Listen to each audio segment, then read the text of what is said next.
waktu untuk memperjuangkan investasi bodong dan lain-lain. Sampai Pak Roy naik itu ya. Ya, kita ikut demo apa segala. Kita support karena apa? Kita melihat support memperjuangkan itu.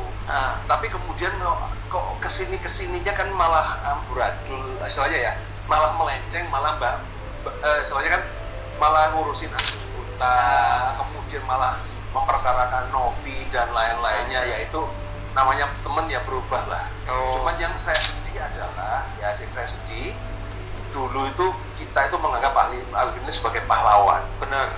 Sekarang kita menganggap Alvin Lim itu sebagai candaan. Kok Alvin Lim ini pansos. Pendapat orang itu ke kiri semua, tiba-tiba kita ke kanan sendiri gitu. Ketika saya mengangkat Alvin Lim ini masuk di kasusnya Agus, pasti niatnya mau pansos. Apalagi ketika dia belani Agus Buta yang notabene di dalam pertarungan ini menjadi antagonisnya.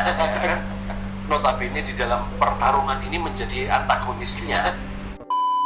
Jadi Bapak yang berbicara ini merupakan salah satu teman dekat dari Alvin Lim. Nah, di sini pembahasan mereka itu terkait Alvin Lim yang menjadi pengacara dari Agus. Di situ diceritakan bahwa sebelumnya mereka sangat membela Alvin Lim karena memperjuangkan untuk melawan investasi bodong. Nah, di situ Alvin Lim itu dianggap sebagai hero, sebagai seorang pahlawan. Tapi itu dulu, beda dengan sekarang. Kalau dulu Alvin Lim dianggap sebagai pahlawan, tapi sekarang Alvin Lim dianggap sebagai bahan candaan. Bayangkan teman sendiri ngomong seperti itu, berarti ada sesuatu yang salah dari Alvin Lim. Sampai-sampai temannya ngomong dulu dianggap pahlawan, kalau sekarang Alvin Lim dianggap sebagai bahan candaan. Ini sekelas teman baiknya loh yang ngomongin temannya sendiri lagi. Berarti kemungkinan ada sesuatu dari Alvin Lim yang tidak beres dan akhirnya ada kritikan dari temannya. Bahkan temannya ini meminta kepada Alvin Lim, berubahlah. Beliau mengikuti kasus dari Alvin Lim ketika menjadi pengacara dari Agus. Karena nanti akan dibahas juga tentang Agus. Kenapa Alvin Lim sampai membela si Agus? Bahkan sempat dikatakan kemungkinan si Alvin Lim ini mau pansos di kasus Agus ini. Dan memang betul itu Pak, bukan kemungkinan lagi, karena stafnya sudah ngomong sendiri, si Juda. Mereka mengurus kasus Agus ini dengan tujuan untuk pansos. Agus itu miskin, Agus itu gak punya apa-apa. Tapi karena dia viral, maka kita jadikan Agus sebagai bahan branding perusahaan hukum milik Pak Alvin Lim. Awalnya bagus gitu, ketika dia memperjuangkan Agus dalam hal ini uang donasi. Tapi kok makin kesini makin kesana ya? Kok makin kesini makin gak jelas ya? Ada kalimat dari temannya Alvin Lim, dalam pertarungan ini si Agus kan menjadi antagonis. Agus ini dianggap sebagai pemain antagonis dalam pertarungan ini. Pertarungan antara pihak Teh Novi dan juga pihak Agus. Pemeran antagonis digambarkan sebagai orang jahat yang ingin berbuat tak baik pada tokoh protagonis. Pada umumnya, antagonis menjadi penyebab konflik dalam suatu cerita. Konflik itu dimulai ketika Agus menyalahgunakan uang donasi. Pemain antagonis adalah tokoh dalam sebuah cerita yang berkarakter jahat dan menentang tokoh utama atau protagonis. Tokoh antagonis sering digambarkan sebagai sosok yang pendendam, pembohong, sombong, tidak bersahabat, pembuat masalah, dan suka pamer. Kita lihat tanggapan dari netizen terhadap podcast ini ya. Alvin Lim sedang mempermalukan dirinya sendiri. Saya tidak tahu apakah Alvin Lim menonton podcast ini ya, yaitu yang ngomong temannya sendiri. Dulu dianggap sebagai pahlawan, sekarang dianggap sebagai bahan candaan. Ini yang ngomong bukan orang lain loh, tapi orang yang dekat dengan Alvin Lim. Bapak ini berpikiran jernih, tolong Pak tegur Alvin Lim. Ada yang meminta, Pak tolong dong Alvin Limnya ditegur. Tapi sepertinya ya nggak memungkinkan, walaupun mereka berteman dekat.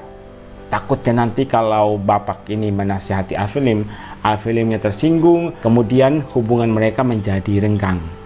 Betul, intinya Alvin Lim pansos untuk menjaga eksistensinya.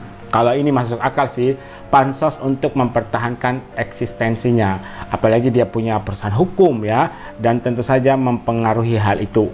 Setuju Pak, semua jadi di luar konteks. Di satu sisi saya khawatir dengan kesehatan beliau. Namun kenapa dari tim beliau tidak bisa cut setiap kali beliau berbicara tidak baik?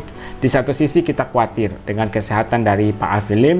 Kemudian di sisi lain juga ada rasa emosi juga ya. Dengan kata-kata atau penggunaan kata-kata dari Pak Alvin Lim setiap kali berbicara di depan publik. Nah, yang menjadi pertanyaannya, apakah stafnya ini atau timnya nggak ngasih tahu kepada Alvin Lim untuk menjaga tutur katanya?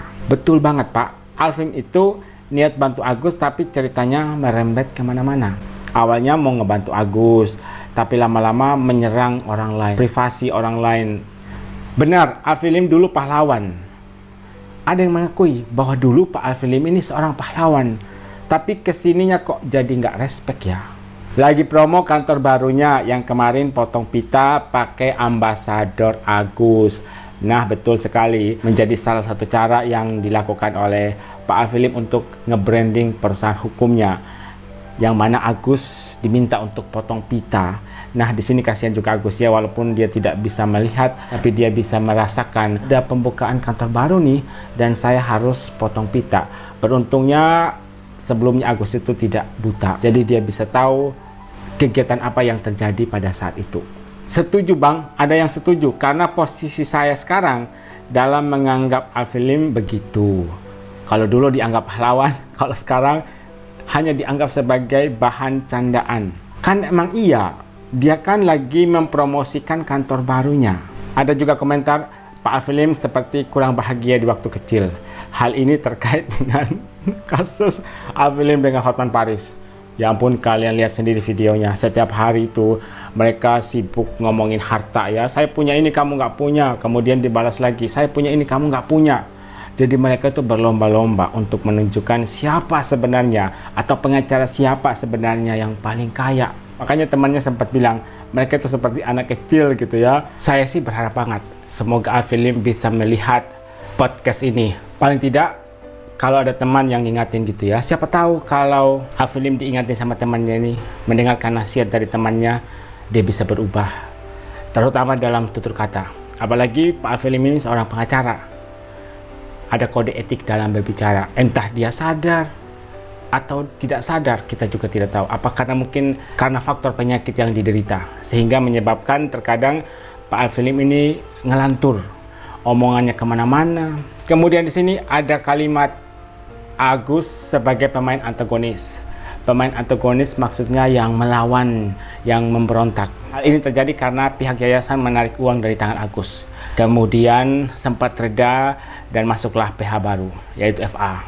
Nah, mereka pun melakukan perlawanan kepada Tenovi. Dalam hal ini yayasan, dan mereka meminta bahwa ini menjadi uang milik Agus, harus dikembalikan. Dan kebetulan teman dari Pak Alvin Lim ini mengikuti kasus ini. Jadi beliau itu tahu alur ceritanya. Dan beliau pun sudah bisa menilai mana pihak yang benar dan mana pihak yang salah.